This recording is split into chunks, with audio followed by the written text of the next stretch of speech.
live. You see they're dry. You see there's no marrow in the bone. You see they're scattered all over the valley. They ain't even full skeletons. I mean, the bones are scattered all over the valley. They're just bones. But answer me a question, Ezekiel. Can these bones live? Ezekiel answers the only way he knows how to answer. Lord, you know. Critical race theory was born out of critical legal theory. Am I teaching y'all something today? There emerged two common beliefs linking all critical race theories. First, white supremacy has subordinated black people and other people of color. That's just a fact. How in the world are you going to fight against that being taught in any school? White supremacy has subordinated black people and other people of color. That's a fact. Why don't you want that to be taught in school? You let your schools teach us that Columbus discovered America. That's a lie. You let your schools teach us that George Washington couldn't tell a lie. That's a lie. You let your schools teach us that some slave owners were beneficent and good slave owners. There were no good slave owners. Anybody who owned people was evil. That's a lie. You let your schools teach us that Abraham Lincoln was good for Negroes. No, Abraham Lincoln was trying to save the Union. And Abe Lincoln himself said if he could save the Union and keep black people in chains, he would do it. That's a lie. Come on, somebody. You let them teach us about a white Jesus. You let them teach us that Native Americans were the aggressors. Come on, somebody. That white folk had a manifest destiny and that the pilgrims were good to Native Americans. That's a lie. All day, every day, you let them teach us lies. All throughout my history in school, I was taught lies. But you got a problem with critical race theory because it teaches the truth that white supremacy has subordinated black people and people of color. The right to bear arms. Let me just back up a little bit and let me take you on back to the late 1960s when Ronald Reagan was the governor of California. And they were oppressing black folk, and a group of men and women known as the Black Panther Party decided that they were going to defend the rights of black folk. And the Black Panthers decided that the Second Amendment wasn't just for white folk. So they strapped themselves with guns and showed up at the Capitol in California. And when they saw them Negroes with guns, come on, somebody. That's why I say if you ever really want to get gun laws changed, just strap all these Negroes up. They'll change them laws before the week is over. When the Black Panthers, watch this, I want you to read, the California legislator passed what was called the Mulford Act. It was a gun control act that decided who could get guns, who couldn't get guns, what could be in your background, what couldn't be in your background. It was the first time in history that the National Rifle Association, the NRA, supported restrictive gun legislation, all because black folk had the nerve to get strapped. Look at your neighbor and say, neighbor, go get strapped. Amen, somebody. Y'all gonna say Bishop told us to get strapped. I said it. Go get strapped. It just got real quiet up in here. But y'all already know I'm a triple P. Amen. Y'all know what a triple P is, right? A pistol packing preacher.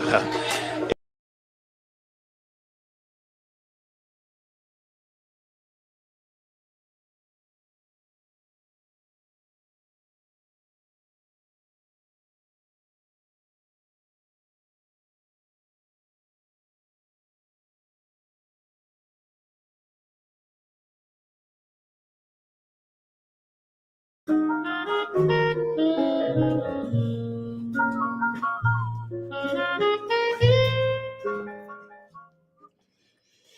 family, do me a favor. Y'all already know what to do. Like, share, subscribe. Tell somebody Bishop is on the air right now. Welcome to another edition. See you, sir. All right, now, of the Black Love Experience. Let's get it. Getting close to Christmas. But I'm going to do my Christmas program on Monday. I'm going to do my Christmas program on Monday.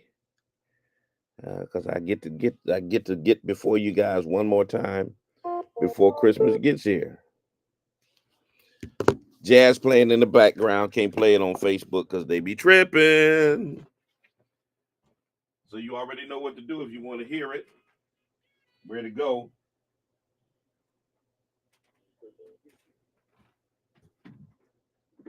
Go to TuneIn. Go to iHeart. Go to WTCCFM.org. Go all those places and let me get my Instagrammers up in the building. Let me get the Instagrammers up in the building. Here we go. Let's get it. Peace to the gram. Peace to the gram. All right. Got the gram in the house.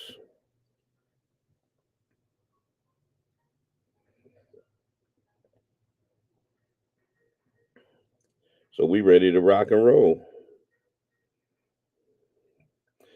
So today,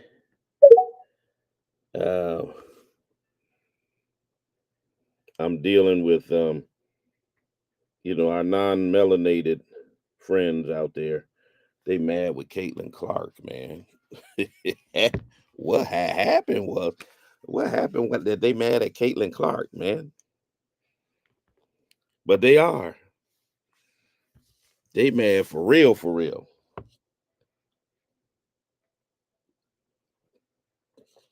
Because Caitlyn admitted she had white privilege. And they upset about that. Boy, they is upset. They big mad. I don't know. They like, Caitlyn, we taking your white card away.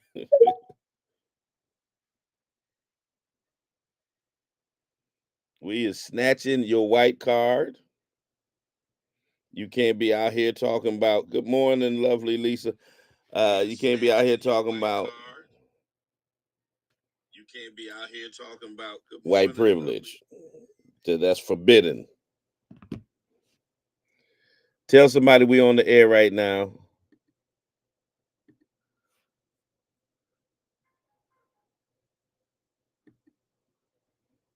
All right, got my Otis Redding popping. Try a little tenderness.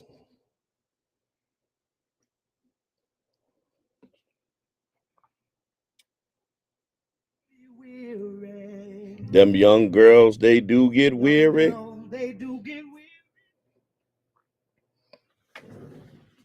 I can only give y'all bits and pieces.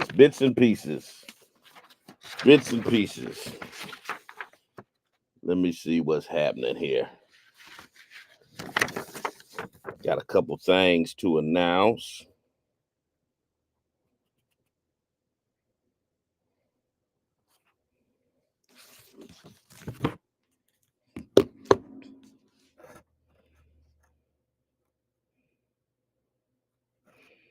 Anticipating. Rep your city, rep your town. Holla at your boy. Let me know where you chiming in from.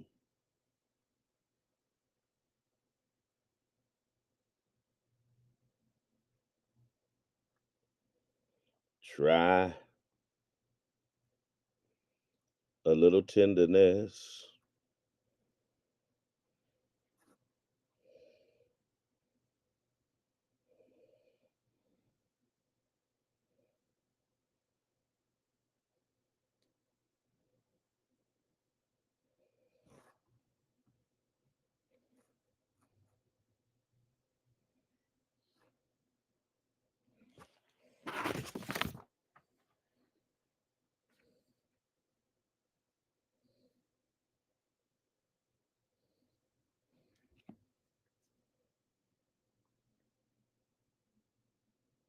It makes it easier.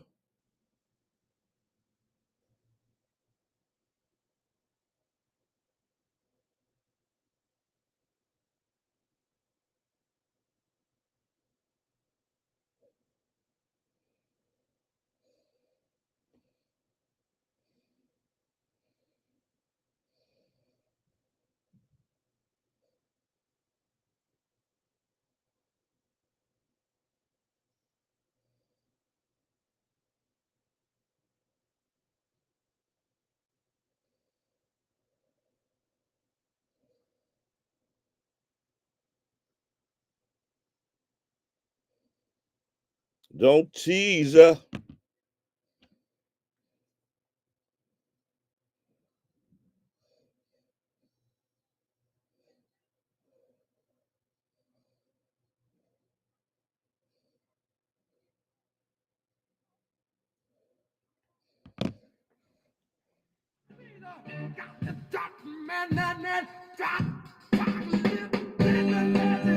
All right, let's go, y'all. Let's get it.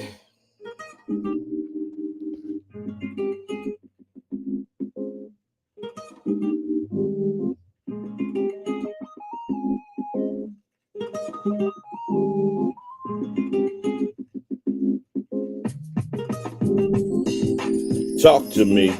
Talk to me, Daddy. Talk to me, talk to me, Daddy.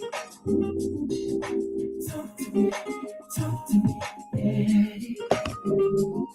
All right, y'all, what's happening? Talk to me, Daddy. Rep your city, rep your town, like, share, subscribe. Everything about you. Attitude is a little thing that makes a big difference. I see you, cousin Timothy. What's good? The present, and it's up to you of how you unwrap it.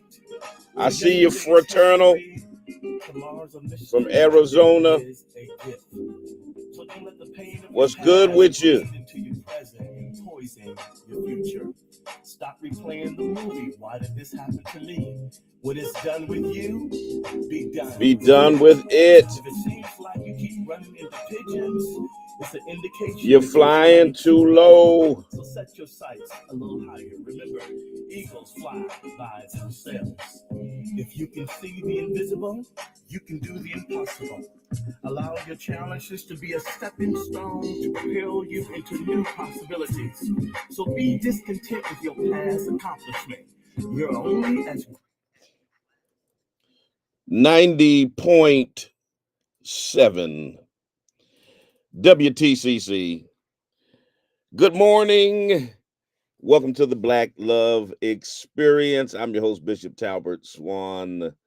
The second TGIF. Thank God it's Friday. I want to thank Elder Rick Robinson for bringing us up until the 9 o'clock hour with Friday morning inspiration. That's normally held by Deacon Ernie Johnson, but certainly we want to thank Elder Rick Rob for filling in and giving us that good inspirational music every Monday and Friday before my show. It's 3 good hours of gospel music. You get all kinds of music on WTCC, but you get some good gospel preceding my show on Monday and Friday, bookends to start your work week and to end your work week. It's Christmas time in the city. It is that season.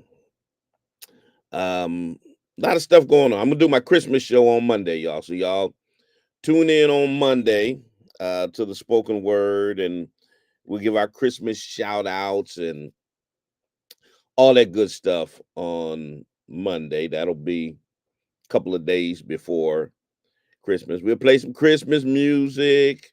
You know, we gotta throw in some Donny Hathaway and all that kind of good stuff. So y'all be safe and be careful this Christmas season. All right, enjoy your family, your friends, your loved ones, but be careful. Want to announce the Community Kwanzaa Festival. It's taking place December 28th from 1 p.m. to 6 p.m.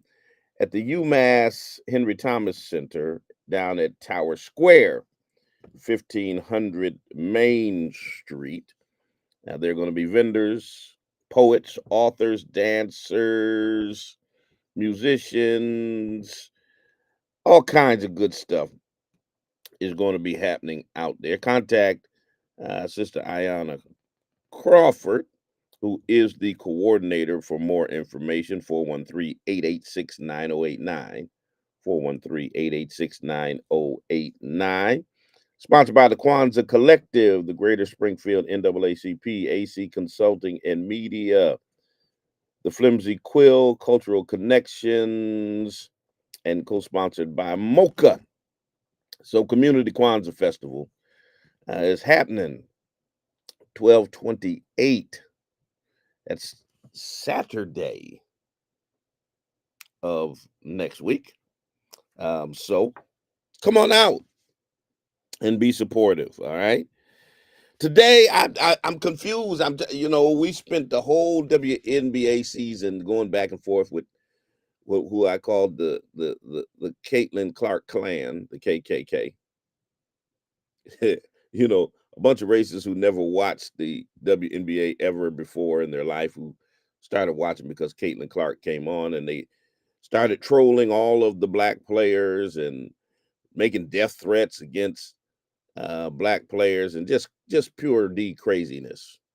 And they were trying to really use Caitlyn as their symbol of white supremacy and superiority and all that stuff. Well, Caitlyn got under their skin because she did an interview in which she admitted that there was white privilege. And these non-melanated folks are mad at her. They are upset because she acknowledged black excellence. She acknowledged that the WNBA was built on the backs of black women, and black women should be highlighted and they should be celebrated and all of that stuff. And now they mad, they big mad at Caitlyn. See, whether you're white or black, these racists use you to push their agenda. And when you no longer walk in lockstep with their agenda, they don't have no use for you. As long as Caitlyn was being silent and letting them spew all of their racist vitriol and all of that, they loved her. The minute she speaks up for black women in the league, they got a problem with her. Oh, she's being manipulated by the woke mob. We're going to talk about it. 413-736-2781. Tell a friend, tell somebody. Bishop is on the air right now. I see you, Houston. I see you, Charlotte, North Kakalaki. I see you, Arizona. What's good, fraternal? I see you, Chicago. I see the 413 is in the building. Where y'all at? Instagram. Where y'all at? New York City. New York City, boss. He from New York City. Another Chicago. ATL is in the building. Lafayette, Louisiana is in the building. Good morning to everybody who's up in here. Rep your city, rep your town. Let me know where you are chiming in from. 413-736-2781. 413-736-2781 is the number if you want to chime in on the conversation. Don't you dare touch that dial. We coming right back, all right, after these messages, a little bit of spoken word, and then we'll be right back. Keep it locked.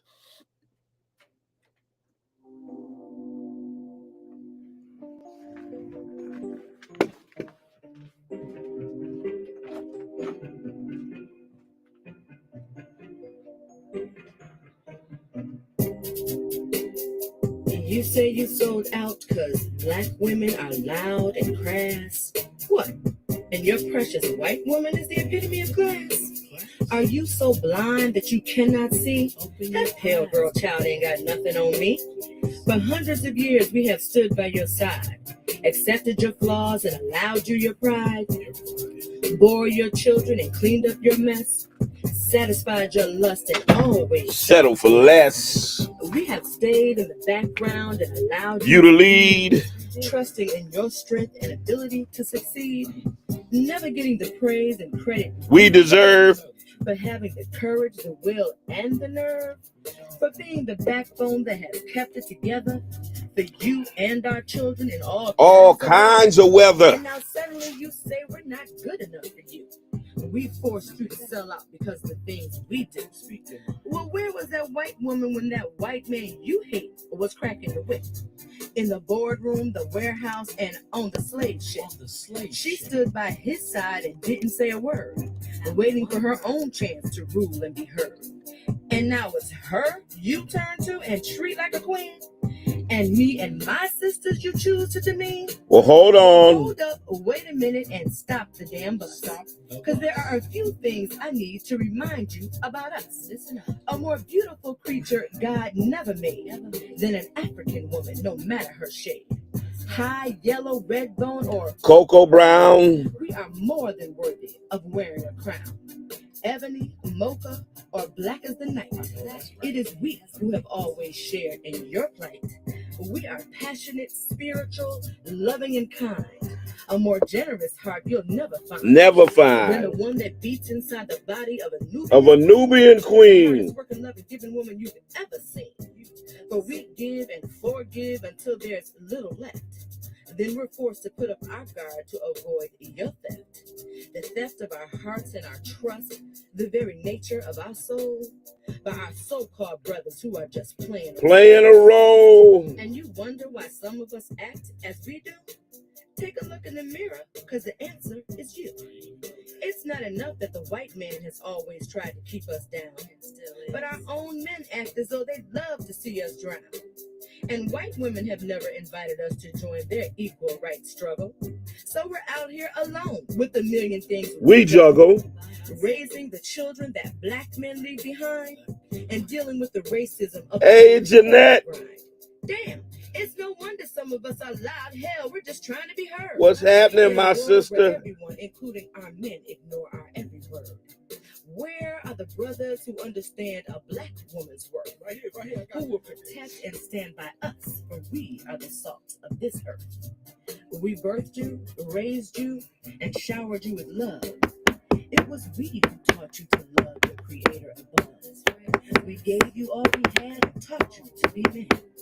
Open your eyes, it is us, your black sisters, not the Derek's kind who rate a perfect 10. And one final word for the sellout to Claim to be brothers. When you turn your back on us, you disrespect Your mother. Did you hear that?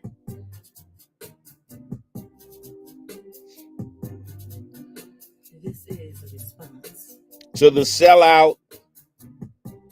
90.7 WTCC. That's a response to the sellout. Y'all know who you is. Good morning. I see my dear sister Jeanette, sister that I go back. Oh, I'm going to age myself if I tell y'all. We go back, well, almost 40 years. We go back to our days at the University of Massachusetts. And yeah, because 2025, I pledged Iota Phi Theta in 1985. So it will be our 40-year Iotaversary in April. So yeah, so Jeanette, we go back a long time. Oh boy, we just getting old, y'all, for no reason. But keep living and the same thing will happen to you. 413-736-2781. That's what I always tell the young folk. That's what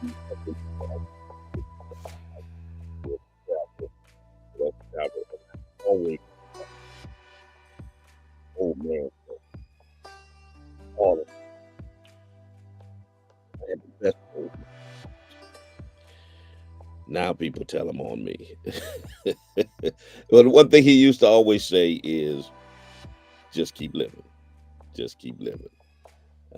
Yeah, the same thing happened to you, unless you die young. So I don't mind getting a little, but you know what? I still look good. Y'all, come on, y'all. Throw it in the comment section. Just say, yes, you do, Bishop. I mean, it's okay. It's okay to stroke my ego a little bit. But you know, for a man who's about to, in a couple months, who's about to hit the big 6-0, I still look good, y'all. You know, when you open up the Urban Dictionary to Black Don't Crack, this is what you see. 413-736-2781. 413-736-2781. I just went to my 40-year high school reunion a week or so ago. And yeah, Black Don't Crack. It expands.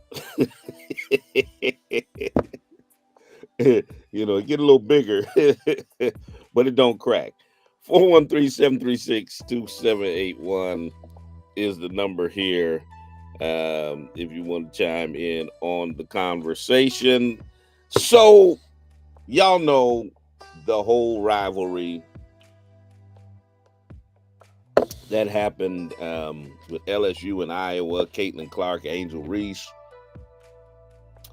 a couple years back, when the sisters took them out in the national championship. Then the next year, you know, same thing happened, different team, but a predominantly Black team took them out again. And you can't take away Caitlyn Clark's talent. She's a talented young lady. Now, all this stuff about her being the best ever and stuff, that's just hogwash. That's just nonsense, okay? That's just nonsense. Because if you're gonna tell me she's better than Cheryl Miller and some of the greats, and she hasn't, and she's played one season, nah, you don't get that. You don't get to have the talented white girl jump on the court, and before she's played 10 games, y'all start declaring her the best that ever did it. Now, she got a whole lot more to prove before she even get to the status of being considered great, let alone the GOAT. So let's not do that. Let's not do that. Hey, baby girl, let's not do that. So we can admit her, we can acknowledge her talent without making her into a superhero. And we get it, because that's what our non-melanated folks tend to do. They tend to create these great white hopes in any venue that is dominated by the talent of Black people. They did it in the NBA back in the 80s with Larry Bird. You know, in a league dominated with the Dr. J's and the George Gervins and the Isaiah Thomases and you know, all these, and the Kareem Abdul-Jabbars and the Magic Johnsons, and you know, all these Black superstars. Along comes Larry, and they have to create a great white hope and make him the best ever. The best ever. And that's the same thing they did with Caitlyn Clark. You know, in a league dominated by Black talent, we want to make her the best to ever do it, even before she did it. And the MAGA crowd latched on to this narrative, to this conversation, because it's a way to once again divide folks based upon race. You know, So of course they started talking about, oh, the WNBA was nothing before Caitlyn Clark came along. It was losing money, and people weren't in the stands, and you know, all of that. Like nobody ever went to see a WNBA game until Caitlyn Clark put on a uniform. You know, nobody ever watched one ever. Nobody was ever a fan. Nobody ever followed the league or anything. Not until Caitlyn, according to their narrative. Of course, we know that wasn't true, and we know that they were blowing up Caitlyn Clark based upon her race. That's just a fact. It's a fact that the media did what they did in covering Caitlyn Clark because of her race. Because if not, they would have been covering Aja Wilson and so many other black women the same way. And they never did. So the conversation has been going on, and for the most part, Caitlyn Clark had been quiet. I don't know if it was because she didn't want to upset her fan base or whatever, but she would not delve into the conversation. And when it was brought up to her, she basically was like, "Well, you can't blame me for what the fans are doing, and you know what." And she's got a point there. You can't blame her for what people who claim to be her fans are doing, but I think she had a responsibility to speak out. I think she had a responsibility when she knew that it was her fans that were threatening, making death threats against Angel Reese and sister from Connecticut, Dejanay Carrington, and others. That she had a responsibility to speak out, whether it was through her publicist or through whoever, and she didn't. See, in a world where conversations around race and privilege are more necessary than ever right now, you know, in this post-election where a 34-time convicted felon was elected mainly by white folks because his racism resonates with them. Conversations about race and honesty about racism in America is more necessary than ever. It's ironic and disheartening to all of a sudden witness this backlash that Caitlyn Clark is getting for her remarks about white privilege in the WNBA.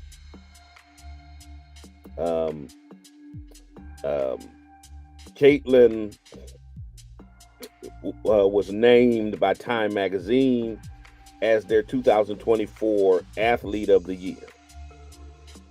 And finally, at the end of the season, and you know, after all of this craziness that went on, and I guess it's better late than never, she displayed some level of humility and self-awareness. Finally displayed some self-awareness when she acknowledged the critical role that Black women have played in building the WNBA. And rather than being lauded for her honesty and attempting in some way to be an ally, she's become the latest target of racially charged vitriol from conservatives, the right wing, and the MAGA crowd. So you got commentators like Scott Jennings and Megyn Kelly who have demonstrated not only their own hypocrisy, but the deep-rooted racism that still exists in these yet-to-be United States of America. Let me get Detroit up in the space. Detroit, you got the microphone.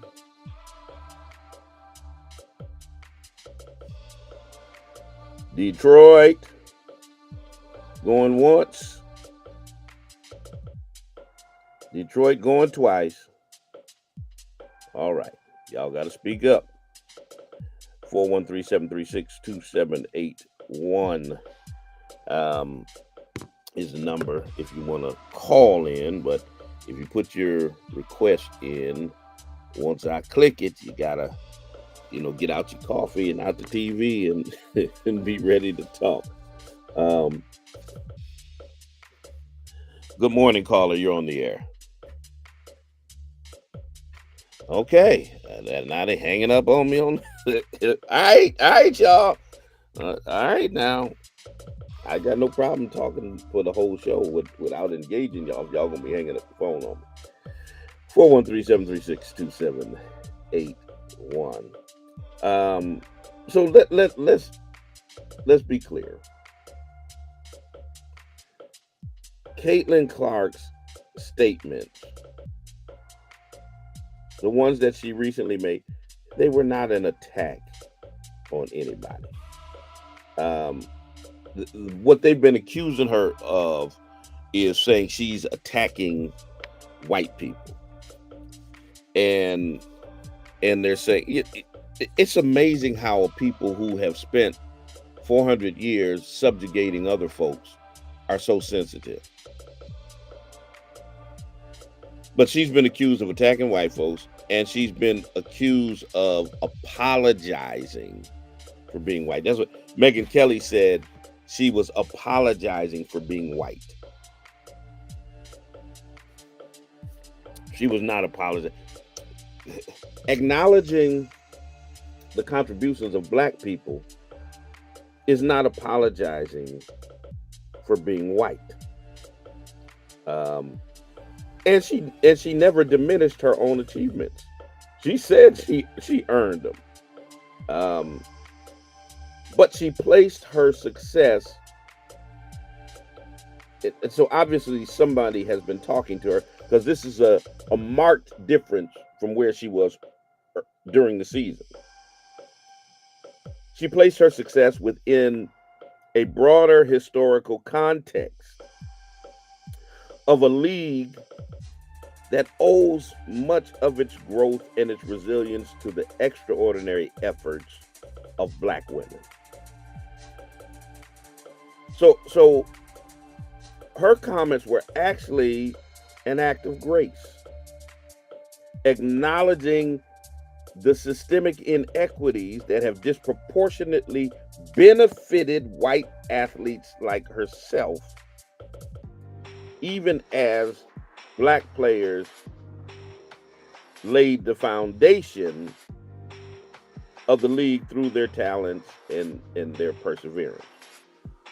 Yet, the peanut gallery, commenting on it, folks like Jennings and Megyn Kelly and others, chose to twist her words to kind of portray her as a victim of the so-called woke mob. All right.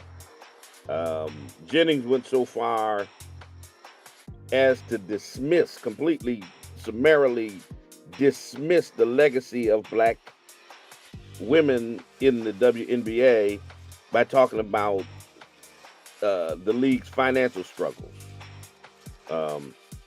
as if the monetary value is the sole metric by which contributions to society should be measured. And I mean, the rhetoric is not just racist, but it's also profoundly hypocritical. Because on the one hand, you got these so-called conservatives that talk about the lack of respect for tradition and hard work, yet they're castigating Clark for showing her respect for the very tradition and hard work that black athletes have contributed to women's basketball. You can't have it both ways.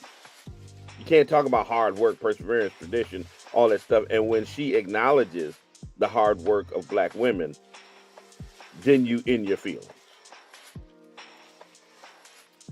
And so their willingness to eat up one of their own, one that they placed on this big pedestal, now they're attacking her. it reveals this pattern where they weaponize the word woke to silence conversations about racial justice and equity. So anytime they want to silence the conversation, they have made woke into a pejorative term. So, oh, she's been captured by the woke mob. Oh, they're acting woke. Yeah. And we've got to snatch back our language. We can't let them pervert our language. And we can't shy away from using our language simply because they have bastardized it. I'm woke. Yeah, I'm not going to add them 2 letters that are on the show, but I'm woke. And not ashamed of being woke. And it doesn't matter how much you talk about woke as if it's something negative. We need to take hold of our own language and not allow them to punk us from using it simply because of their racism. So yeah, I'm woke. So of course, in their world, if they say, oh, Caitlyn's been captured by the woke mob, that's a way of shaming her and trying to silence her. Or trying to, basically make her go back into the shell of not speaking about it at all. That they'd rather, just be quiet and play basketball and let us talk about it. Don't you come out here contradicting what we're saying when we're spewing our racism. Don't do that. Just play basketball and be our little prop so that we can spew racist vitriol. And so they're nervous about losing their little prop. Oh my God, she's becoming woke. What is we gonna do? Caitlyn's becoming woke. And so they're literally on a tear. To try to chump her back into being silent about the issues that are affecting Black women in the league. Her acknowledgement of white privilege. That set them off. How dare she say she got privilege? How dare she acknowledge white privilege? Oh, she's been captured by the mob. No, she ain't captured by any mob. She's obviously been listening to some folk who've been trying to educate her. And for her to acknowledge that she has privilege, I think that was a thoughtful reflection of the realities of racial disparity in sports. And by framing her comments as being controversial, her detractors only expose their own discomfort with discussions that challenge white supremacy. And their rhetoric has really been emblematic of a societal refusal to grapple with systemic racism. A refusal that is cloaked in these cries of anti-wokeism and reverse racism. And, my question, when I hear this stuff about reverse racism, you can't have it both ways. You can't be out here saying racism doesn't exist in America and then cry about reverse racism. So how you going to reverse something that don't exist? And then the other suggestion by the term reverse racism is racism going in the right direction is white folks perpetrating racist systems against black folk. But racism is backwards if white people have to experience it. Just think about what you're saying. You know, that the right way to do racism is for us to perpetrate racism against black people. You know, and it's worth noting the irony of these people accusing her of being condescending and captured by the woke mob. And I mean, the question I have is, what can be more condescending than white commentators basically invalidating the lived experiences of black athletes and their contributions to the WNBA? What could be more condescending than your complete denial of the realities of what black women have done for the WNBA? To just deny it's like what they're trying to do in our schools. Just deny that the history of racism in America ever existed. We're just going to deny that we killed 15 million indigenous people. We're going to deny the 55 million Africans that were affected through the generations, through the Middle Passage, dying in the Middle Passage, through being dropped off in South America, throughout the Caribbeans, and in North America, and generations that were enslaved, murdered, beat, raped, lynched, brutalized, dehumanized. We're going to pretend none of that existed. They have a very peculiar way of just remixing history.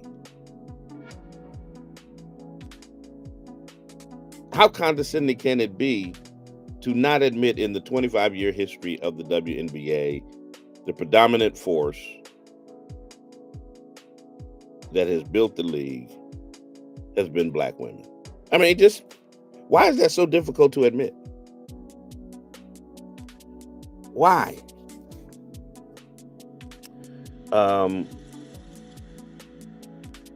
They're castigating Caitlyn Clark for talking about white privilege while at the same time they're displaying white privilege, because it's nothing but white privilege for white commentators to be able to get on television and just tell blatant lies with no consequences. You know, just to get on and dismiss, diminish, and distort the realities that exist just because it doesn't align with their worldview. Just because in their worldview, black people are inferior, et cetera, and the contributions of black women don't align with that inferiority stuff that they preach. So we're just going to deny that it exists altogether. Good morning, caller. Yes, good morning, Bishop. How are you? I'm good. Okay, just touching a little bit on the topic this morning. Racism has been in sports for a very long time. Even if you go back to the days of Jackie Robinson, Muhammad Ali, Bill Russell, all black Negro baseball league, even in the military, it goes way back, and it's a fact. And I don't know why people just don't acknowledge it, and that say, hey, it's a fact, it happened. Now let's see what we can do better. But to deny that it don't exist, then I think you're pretty much in a delusion. Yeah. And you know, I don't really even think it's about being in a delusion and not thinking that it exists. They know it exists. They're just lying. They're just blatantly lying about history. Yeah, and it still exists today. Absolutely. All right. Appreciate the call. 413-736-2781, 736-2781. You know, there's a saying I always say to people who talk about, well, I don't believe that. I don't believe that. You know, I say, okay, you don't have to. Truth doesn't change just because you don't believe it. I mean, that's what it is. Truth does not change simply because you don't believe it. You don't have to believe the sky is blue. Okay? You don't have to believe it.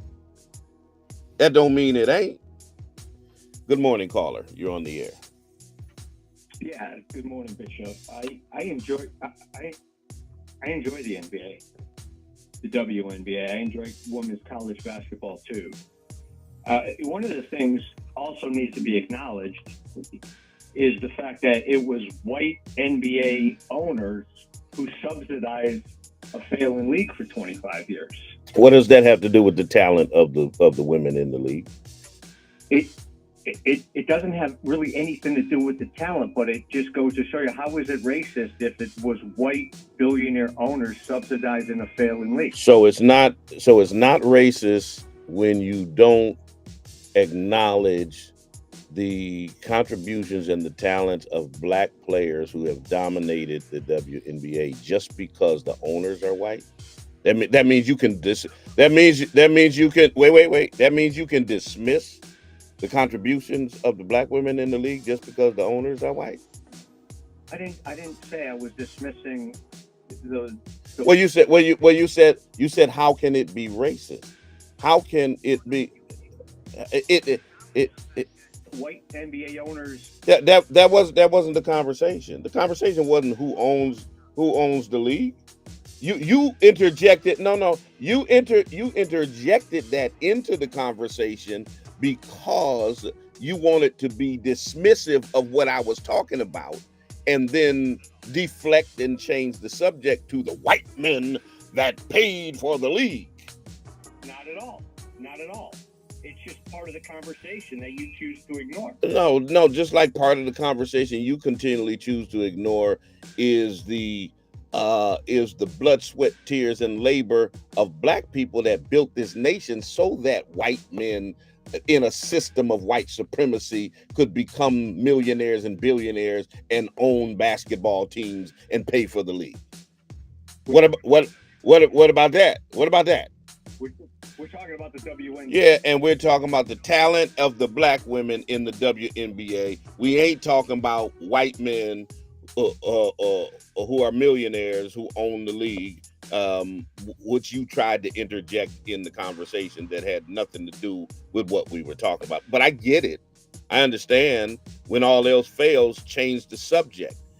Just like, we don't like talking about the history of racism in America, so we're just gonna abolish it from the schools. You didn't like talking about the talent of black women who built the WNBA, so you're gonna change the subject to the white owners. I get it. I understand the tactic very well. Good morning, caller. You're on the air. You're a coward. You can't even have a conversation. Well, I don't.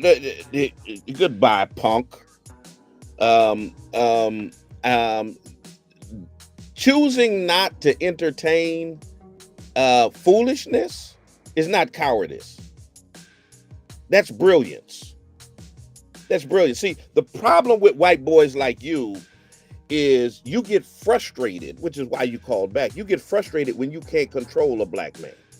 When you can't call my radio show and dominate the conversation, you get upset when a black man has the controls in his hand. When I can cut you off and when I can say, I'm done with your foolishness and we're not going to entertain you deflecting from the conversation and trying to change the conversation and move on in the conversation, that frustrates the hell out of you. That this black guy got some nerve. What doesn't he know that I'm white? So as far as being a coward, man, I ain't scared of you. There's nothing about you. And I know who you are. You used to come up here to the radio station and sit in here with my uncle. I know who you are. There's nothing about you that sets off any level of fear in me. Whether you're on the phone line or if you were sitting right across from me, there's nothing about you that would make me cower. Not a doggone thing. So please don't get it twisted. All right? I know y'all feeling yourself in the wake of Trump being elected. I know y'all feeling yourself, and y'all think you can just punk black people and walk over us and do whatever. But trust me, Billy, there's nothing about you that makes me fear. Okay, so you might want to remix that whole coward stuff. 413-736-2781 is the number here. If you want to chime in on the conversation, and if you try to change the conversation to something we ain't talking about, I might drop the line on you too. That's the beauty about being the host. You ain't got to listen to foolishness if you don't want to. You don't have to entertain it if you don't want to. Got nothing to do with cowardice. Okay? Cowardice is not wanting to deal with the subject at hand and changing the subject to talk about what you want to talk about because you don't want to deal with it. You don't want to deal with the fact that black women have dominated the WNBA. That's the bottom line. You don't want to deal with the fact that Caitlyn Clark is not the GOAT. So you change the subject. What a white men, they paid for the league when it wasn't making money. What about that? Man, please. Please. The WNBA is but one example of the monumental impact black women have had on sports in general. Like the first caller talked about. Legends like Lisa Leslie, Cheryl Swoops, Tamika Catchings, Maya Moore. They've not only elevated the game, but they also stood as icons of resilience and excellence in a world that has failed to celebrate their achievements and tried to make it difficult for them to achieve. We can go outside of basketball and you can look and see how black women have faced obstacles, ridicule, and all of that, and yet still succeed. When we talk about people like Serena Williams and Simone Biles, the greatest gymnasts ever, they still hate that fact. They hate the fact that the greatest female tennis player ever is a black woman named Serena Williams. The greatest gymnast ever is a black woman named Simone Biles. The greatest to ever do it on track and field, FloJo, is a black woman. And they have redefined greatness while simultaneously navigating the unique challenges that come with being black women in sports. But Billy want to talk about the white men who own the teams. I'm talking about the trailblazers that have achieved greatness despite systemic inequities in pay, in media coverage, in sponsorship opportunities. Yet when somebody like Caitlyn Clark dares to acknowledge these realities that we have always known about, and when she calls for the elevation of black athletes, y'all turn around and attack your own girl, which reveals your collective unwillingness to give black women their just due. Because even when one of your own makes the acknowledgement, you turn on her. And the backlash against Clark underscores the need for this nation again to confront its racial divide in sports. You can't claim to celebrate diversity in theory while attacking those who advocate for it in practice. All right. But y'all fear amplifying the voices of black women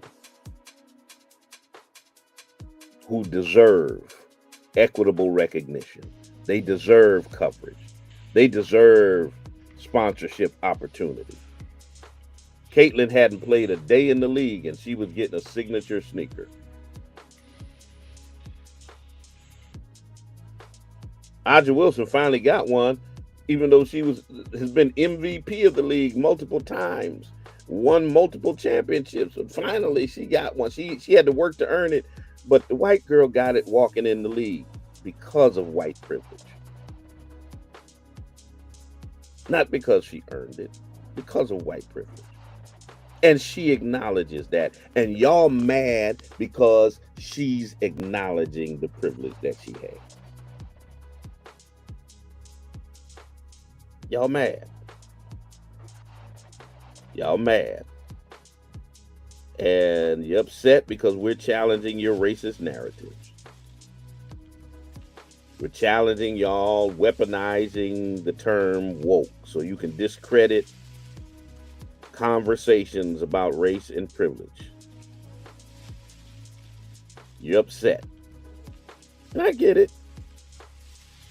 I get it. Rather than being educated on privilege and equity, you'd rather just be dismissive of it and pretend that it doesn't exist. So you want to scrap it from schools, from organizations, from communities, because you don't want them to educate people about systemic inequities and the importance of allyship. You don't want that to happen. You don't want America to do better. You just want black people to be silent. It's like you think we ought to just be happy and satisfied with the way that things are. And just be silent and stop complaining. So what? Yeah, there's some racism that exists, but just deal. It's like Robert Kennedy Jr., who basically said black people need to learn how to raise their children to be more resilient against racism. Not that America needs to deal with the issue of racism. Not that white folks need to acknowledge racism and stop being racist. We need to raise our kids to be resilient against the what he called the inevitable racism that they're going to face. So in other words, it's inevitable that America's systems of racism are going to affect our children.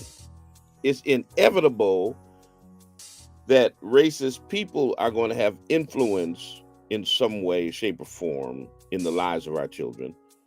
But instead of addressing systemic racism and attitudes of racism, we need to learn how to be more resilient to deal with the racism. And this is what a lot of white people think.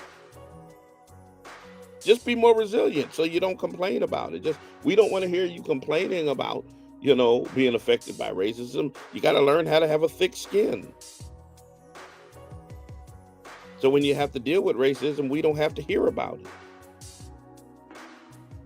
And that's what that caller was doing. He didn't want to hear about racism in the WNBA and in sports against black women in general. He wanted to talk about the white men who own the teams. And because white men own the teams, there can't be racism. How ignorant is that? How ignorant is that? That is more evidence of systemic racism. How many times have black folk who have got investors and tried to purchase sports teams been rejected, had the money, had the financing, but been rejected in terms of purchasing because the team owners had to vote in terms of whether or not this group could purchase a team. How many times have black folk been ready to purchase television networks, those types of things, and been blocked? The fact that you got majority white owners is not proof that racism don't exist, you dummy. It's evidence that it does run rampant. And only an ignorant white man who has never experienced racism in his life would use the fact that the predominant owners of these teams are white men and point to that as a way of saying racism doesn't exist. Only somebody highly ignorant would make that analogy. Highly ignorant. Not even ignorant. Ignorant. You just ignorant.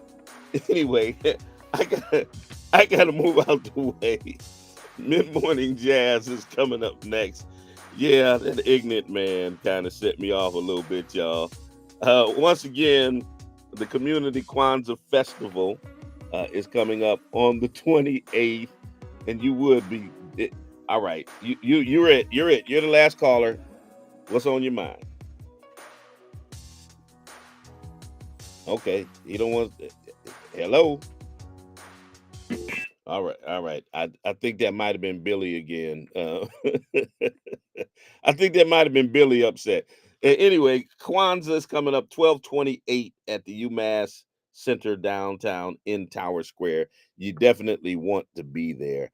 I'm moving out your way. If you're looking for a place to worship, check us out at the Spring of Hope Church of God in Christ, 35 Alden Street, Bishop Talbot Swan Way, Springfield, Massachusetts. The Brick Church at Six Corners. There'll be prayer, praise, and preaching. We're building better tomorrows by changing lives today. 11 o'clock a.m. this Sunday, our Christmas worship celebration, and we'll be fellowshipping and eating after service. So you're welcome to join us on Sunday. All right. Be back on Monday on the Spoken Word. That'll be our Christmas program. Until the next time I talk to you and you talk to me, always remember, God loves you. So do I. I'm out. Peace and blessings.